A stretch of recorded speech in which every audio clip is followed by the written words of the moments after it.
Welcome to our weekly community call. This week we've got another guest, fresh off his win at the Metasprint Duathlon last week and fasting.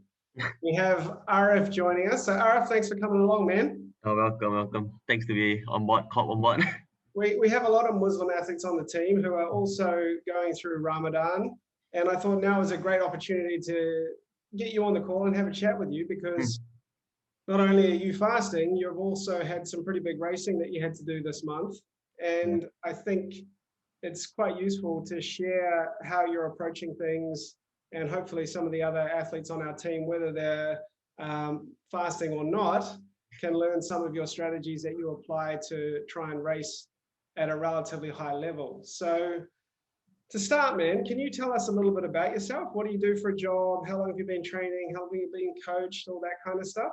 Okay, so I started triathlon or got introduced to the idea of triathlon in 2016 when I first entered uni in NTU.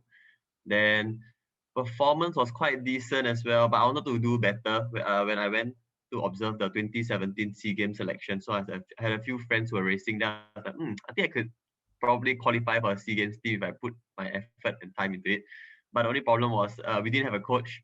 So our coach in NTU was a general coach. He just gave us general sets. Everybody was doing the same thing. So I was thinking, because I have a bit of sports science background, I needed something personalized. So I went online, and 2017, that's when I met Ben. Yeah, so I have been with Ben all the way from 2017 till now. Then 2019 qualified for SEA Games, the mixed team relay duathlon, and also won silver there. And now recently, last week only, just qualified for the SEA Games duathlon 2021. Yeah, so now I'm working, already been a year working as a full-time teacher in a primary school. Yeah. Awesome, man. Can't believe it's been 4 years already. Yeah, time flies by. Yeah, that's crazy. I have a very warped sense of time, and I think it's getting particularly worse during COVID and the fact that I hardly leave the house. So all time just blends into one, but 4 years already. Wow. Yeah. That's cool. Right, I've got a few questions that I'm going to ask you, and then we'll have questions coming in too from other athletes on the team. So we'll dive into those. If anyone on the call wants to ask a question, just whack it in the chat and we'll get to that as well. So first question that I'm curious about, how do you find your religious beliefs help your sport, if at all? Okay, I think prime example would be during fasting month. It actually takes a lot of self-discipline to actually no food, no water, but still continue your daily tasks from morning to the dawn. So I think this is applicable to training as well, where you have to be disciplined to attend all your sessions. It's the consistency that counts in the long picture, the big picture. So self-discipline to, even you're tired, just to show up, at least warm up, and after the warm up you might feel better and then get the session done. Even sometimes, especially the swim, because I hate jumping into the cold water for the swim, but I know after the first maybe 1-2 laps, once I'm into it, then I know I'll get the session done at least. Yeah, definitely don't move to New Zealand or anywhere cold then. If you don't like jumping in the pool, I can promise you that anywhere outside of Southeast Asia where the weather is a little cooler, will be significantly more horrific. But discipline, yeah, I mean, that's essential. If you want to perform at anything, whether it's sport or in business or just being healthy, it takes discipline, financial discipline. If you want to have good finances, it takes that. Yeah. Discipline is essential everywhere. So I think that's a good point. What does your daily schedule look like during Ramadan, and how does training fit into that? So normally before Ramadan, my training is, I normally have 2 sessions a day. So before Ramadan, I'll do 1 session before I go to school. So I'll wake up about 4:30 or 5 to get my first session done, head to school for work, and then I'll get my second session done just before dinner or around dinner time. But now with Ramadan, it adds a bit of complexity because there's the lack of sleep, there's the lack of food. So I pushed both sessions closer together during the breakfast timing, which is about 7 p.m. So 2 sessions back to back. One would be an easier aerobic session, which is normally before I break my fast. So about an hour aerobic, maybe on the bike, on the run, on the swim. So that'll be done before I break fast. Then I'll have a simple dinner, light dinner, and then I'll have my harder session on the maybe an hour, about 8 onwards to have my second session. Very good. And what do your morning and afternoon meals look like? Okay, morning normally I go with oats. I think it's been the same. It works for me. It helps me through the whole day. Oats, peanut butter, some protein powder, and milk. That's about it. And I have some dates in the morning. Yeah, that's all I have in the morning. And as long as I don't have any oily food when I break fast, and if I'm breaking fast after training or just before a training session, all I have is just simple fruits, just not to make the stomach feel a bit too heavy. So let's talk about last weekend. You had a pretty good race. How the heck did you race the SEA Games qualifying race, a race that takes around 2 hours during Ramadan? Can you talk us through that? Okay, so as the race, as you all know, was about 2 hours. Expected to be a 2 hours race because it was the standard distance duathlon. So I decided that day I did not to fast because in Islam there's a belief that if you believe that the fasting will actually harm your body, then you actually permitted not to fast for that day and actually pay it back after the fasting month is over. So I decided to take that one day not to fast, actually do it after Ramadan. However, previously in 2019, I had a similar situation where the selection was done on the fasting month as well. But that race was relatively short race. It was the super sprint distance. So it was about a 2K run, 6K cycle, 1K run. So I decided I will take about 20 minutes at most. So I decided to just fast the whole race.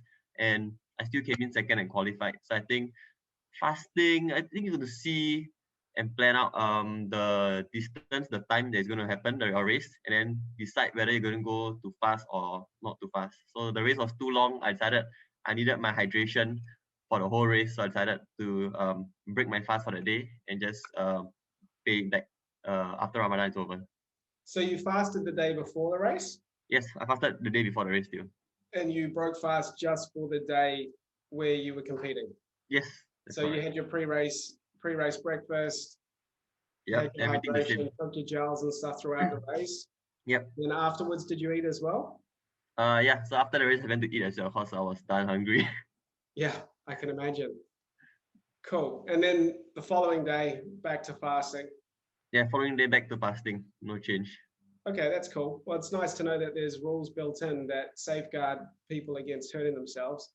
So how, is there any strict criteria around whether, like, that rule sounds quite vague. I can imagine a lot of people trying to manipulate it to be able to take some food and water.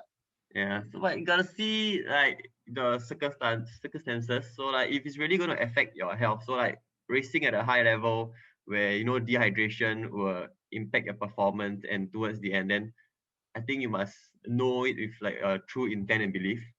So if you willingly know that it will affect your health, you can break. So actually it's up to the person on how they interpret it. Yeah. Yeah, and I guess too, if you are serious about your religion, then you're not going to try and you're not going to try to skeeve out of it. Yeah, no, exactly. That makes sense. And I think, to be fair, like racing that distance in any climate is hard. Racing it here in Southeast Asia, where it's 30 degrees, hot and humid, insanely humid, it makes a lot of sense and definitely not good for your health, I wouldn't imagine. That's awesome, man. Right, last one from me before we go to the questions from everybody else. How has being a triathlete changed your experience, if at all, during Ramadan? I think it's improved my self-discipline a lot. Because previously, before I was serious about training and racing, Ramadan is my season to kick back and relax, where no training is allowed and all I do is just fast and focus on my daily lives. But I think now, being a more elite athlete, um, you can't take that 1 month break because everything just goes down the drain. All your gains actually go down the drain. So you have to find ways to actually get your sessions done and sacrifice certain stuff. So like, I mean, it'll feel a bit discomfort at the start of fasting when I have to do like my sessions just before I break fast because you're not used to the condition. But I think after 3-4 days, all I normally feel after 3-4 days of doing the same thing, doing your aerobic sessions before you break fast, doing your harder sessions after that, your body actually is quite smart. It acclimatizes to the challenges and actually you feel pretty normal. It just becomes a normal day in life again. Yeah. Interesting. I imagine like triathlon's a hard enough sport logistically as it is, because there's so many disciplines that you're juggling, and then you got to factor in a social life and working commitments. Yeah. I imagine Ramadan's just another spanner in the works, so to speak, right? That's going to help you hone your time management skills. And Yeah, it helps a lot. So have to get my work done and get off work quickly, get my session in. So there's not, I think my socializing time, I have to fit it in here and there. So during Ramadan, I don't really meet up with my friends a lot.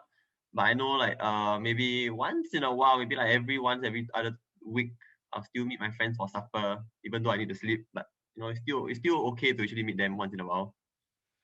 yeah, man, I think it's important to have a social life, and it can be definitely hard as an athlete, especially a high performing athlete. Athletes, when they are chasing that goal and want to perform at their best, at least in my experience, tend to be quite selfish and very mono focused. They have this narrow point Yeah. of view.